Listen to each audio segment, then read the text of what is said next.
जम्मू कश्मीर के पहलगाम में हुए आतंकी हमले के बाद सरकार द्वारा दिशा निर्देशों के अनुसार पाकिस्तानी नागरिकों को वापस भेजने की प्रक्रिया जारी है। गुरुग्राम में अगर बात करें तो 8 पाकिस्तानी नागरिक रह रहे थे, जिसमें से एक महिला पाकिस्तानी को पुलिस वापस पाकिस्तान भेज चुकी है, तो वहीं 7 पाकिस्तानी नागरिकों के पास लॉन्ग टर्म वीजा है, जिनकी file ministry of home affairs में रुकी हुई है।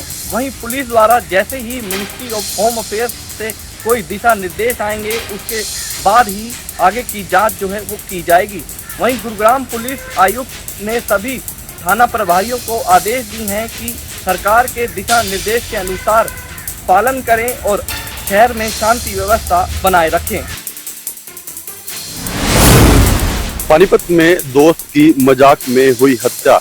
एक दोस्त ने अपने ही दोस्त के प्राइवेट पार्ट में प्रेशर मशीन से हवा भर दी, जिसके बाद उसका पेट फूल गया, वह नसें फट गई, जिसके बाद उसे इलाज के लिए एक निजी अस्पताल में भर्ती करवाया गया, जहां पर इलाज के दौरान उसकी मौत हो गई।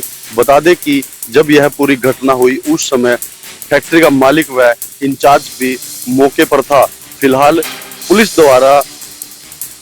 द्वारा आरोपी दोस्त के खिलाफ मामला दर्ज किया है। वहीं इसके साथ ही 3 लोगों पर मामला दर्ज किया है। फैक्ट्री मालिक व इंचार्ज पर भी पुलिस ने मामला दर्ज किया है।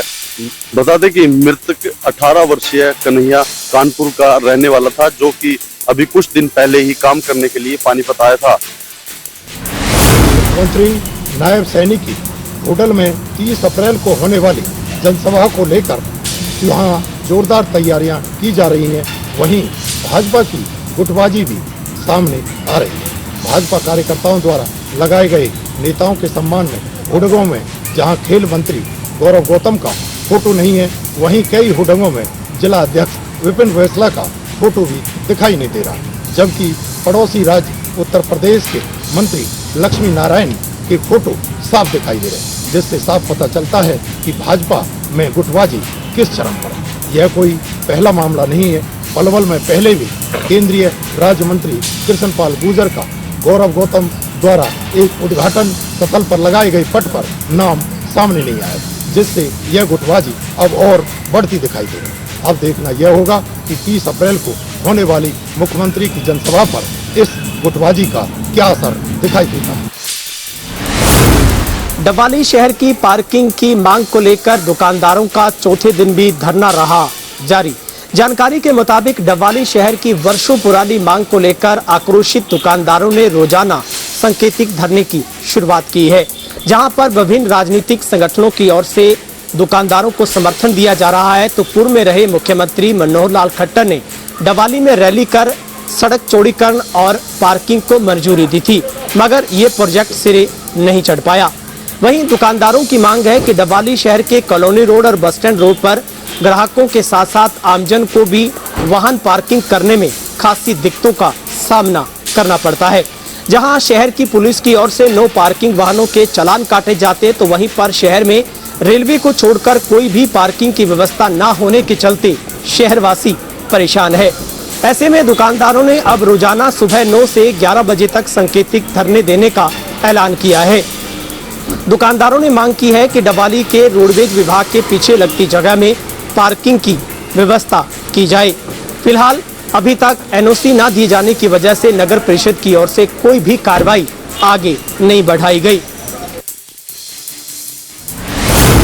फरीदाबाद में क्राइम ब्रांच सेक्टर 75 की टीम को बड़ी सफलता हाथ लगी है। दरअसल आपको बता दें, क्राइम ब्रांच 75 की टीम ने 3 ऐसे आरोपियों को गिरफ्तार किया है जो हथियारबंद होकर एक लड़के को मारने की फिराक में थे। तभी क्राइम ब्रांच को इसकी सूचना मिली। सूचना के बाद मौके पर पहुंची क्राइम ब्रांच की टीम ने तुरंत आरोपियों को काबू करने के लिए घेराबंदी की। इस बीच क्राइम ब्रांच के ऊपर जो है वो ताबड़तोड़ फायरिंग कर दी। जवाबी कार्रवाई में क्राइम ब्रांच की तरफ से भी गोली चलाई गई और गोली से जो है वो तीनों ही आरोपी घायल हो गए। तीनों आरोपियों के जो है वो पैर में गोली लगी। घायल अवस्था में क्राइम ब्रांच की टीम उन्हें फरीदाबाद के सिविल अस्पताल ले गई, जहां पर आरोपियों का इलाज चल रहा है।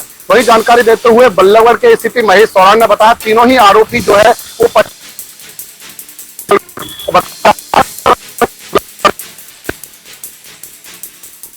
को मारने की फिराक में थे। तीनों ही हथियारबंद थे। सूचना के बाद क्राइम ब्रांच की टीम ने तीनों आरोपियों को काबू कर लिया है। फिलहाल उनका इलाज फरीदाबाद के सिविल अस्पताल में चल रहा है। इलाज के बाद आरोपी से पूछताछ की जाएगी कि आखिर ये जो हथियार लेकर आए थे आरोपी, वो कहां से लेकर आए थे, क्या कुछ इनकी जो है वो साजिश थी, क्या कुछ नीति थी, उन तमाम चीजों को लेकर भी पूछताछ की जाएगी और उसके बाद और जानकारी जो है वो साझा की जाएगी। जींद में एक दिल दहला देने वाली घटना सामने आई है, जिसके बाद बात की जाए तो चारों तरफ सिर्फ इसी बात के चर्चे हैं, आखिर उस 5 साल की बेटी का कसूर क्या था। जी हाँ, घटना की जानकारी के मुताबिक कि जींद में एक 4 युवकों ने महिला के साथ साथ उसकी 5 बेटी के साथ भी दुष्कर्म करने की घटना को अंजाम दिया है और पुलिस ने उन 4 आरोपियों को दबोचने का भी काम किया। जब उनसे सख्ती से पूछताछ की तो उन्होंने बताया कि रात के समय जब आपस में महिला के साथ किसी बात को लेकर तकरार होती थी, तो उसी तकरार को लेकर उन लोगों ने मां और बेटी के साथ इस गिलोही जो घटना है उसको अंजाम दिया।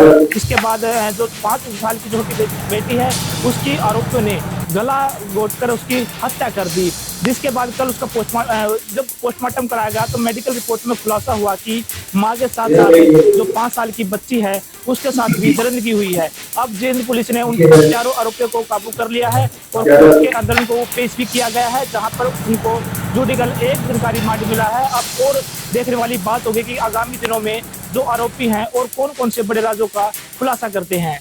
जींद से जनता टीवी के लिए सुनील कुमार की रिपोर्ट। हरियाणा के मुख्यमंत्री नायब सिंह सैनी ने सोमवार को 16वें वित्त आयोग के प्रतिनिधिमंडल के साथ मुलाकात की। इस दौरान 16वें वित्त आयोग के अध्यक्ष अरविंद पनगडिया और तमाम सदस्य मौजूद रहे। इस बैठक में हरियाणा के मुख्य सचिव अनुराग रस्तोगी, मुख्यमंत्री के मुख्य प्रधान सचिव राजेश खुल्लर समेत तमाम विभागों के प्रशासनिक सचिव मौजूद रहे।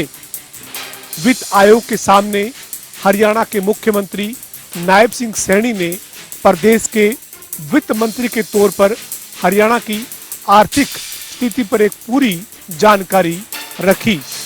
इस दौरान हरियाणा सरकार की तरफ से वित्त आयोग के सामने 1966 से लेकर अब तक हरियाणा की जो आर्थिक उन्नति और तरक्की है उसको लेकर एक प्रस्तुतिकरण भी दिया गया।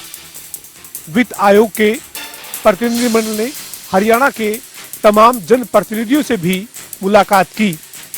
पहले सत्र में जहां मुख्यमंत्री और अधिकारियों के साथ वित्त आयोग का लंबा मंथन हुआ, इसके बाद दूसरे चरण में विधायकों, मेयरों समेत तमाम जो जनप्रतिनिधि थे उनके साथ उनसे सुझाव लिए गए। इस दौरान सत्ता पक्ष और विपक्ष के तमाम विधायक मौजूद रहे। 16वें वित्त आयोग के सामने हरियाणा सरकार ने अपनी पूरी विस्तृत रिपोर्ट जहां रखी है, वहीं विपक्ष ने कई तरीके के सुझाव वित्त आयोग के सामने रखे हैं।